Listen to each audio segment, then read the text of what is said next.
Account मैंने अपने दोस्त को दिया था। उसने बोला था कि मेरे को हफ्ते का 20,000 रुपये देगा, यानी हर रोज़ का करीबन आप खुद अंदाज़ा लगा सकते हैं कि करीबन करीबन 3,000 रुपये। और उसने 100 500 5,000 2 लाख के ट्रांजेक्शन हो रहे थे, करीबन 13 लाख हो गए। अब समझ में नहीं आ रहा कि मैं क्या करूं। मेरा एक फ्रेंड है, उसने मुझसे पैसे लिए थे। अब उसने वापस करने के लिए यूएसडीटी सेल किया और डायरेक्ट पेमेंट मेरे अकाउंट में करा दिया।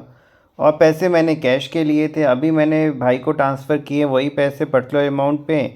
तो भैया वो लीन हो गया साइबर पुलिस के द्वारा। मेरे को समझ में नहीं आ रहा कि मैं क्या करूं। क्या मैं अकाउंट को यूं ही रहने दूं? मेरे अकाउंट में केवल 200 पड़े हुए हैं, पर भाई के अकाउंट में 65,000 रुपये हैं। तो अब यहाँ पे आप सबको समझना होगा कि आप अपने दोस्तों को, यारों को, इन शॉर्ट में आप ऑनलाइन पैसा अननोन पर्सन से ना लें। आपको इन चीज़ों को वेरीफाई करना होगा कि जो बंदा पैसे भेज रहा है वो कहाँ से भेज रहा है, वो क्या करता है, उसका सोर्स ऑफ इनकम क्या है।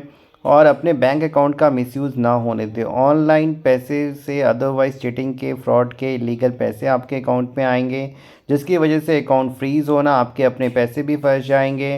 पुलिस को जवाब देना, अनफ्रीज़ कराने के लिए भागा दौड़ी करना पड़ेगी। बेवजह आप किसी बड़ी प्रॉब्लम में भी फंस सकते हैं। अगर सामने वाले के साथ करोड़ों का फ्रॉड हुआ है और उसी का पार्ट पोर्शन लाखों रुपए आपके खाते में आ गए हैं, तो उन करोड़ों रुपए को रिकवर करने के लिए पुलिस आपको उठा सकती है, अरेस्ट कर सकती है, जो कि कई बार काफ़ी मुसीबत में लोग फंस जाते हैं।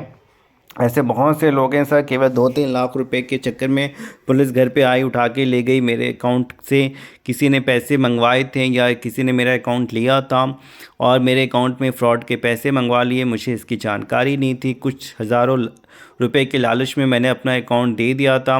अब उन्होंने कुछ ही दिनों में करोड़ों रुपए ट्रांजेक्शन कर दिए हैं। अलग अलग जगह कंप्लेन हुई हैं, अलग अलग पुलिस स्टेशंस में। बैंक से पता चला है तो करीबन 15-20 कंप्लेन हैं। अब मुझे समझ में नहीं आ रहा है कि मैं क्या करूं। क्या मैं यूं ही रहने दूं?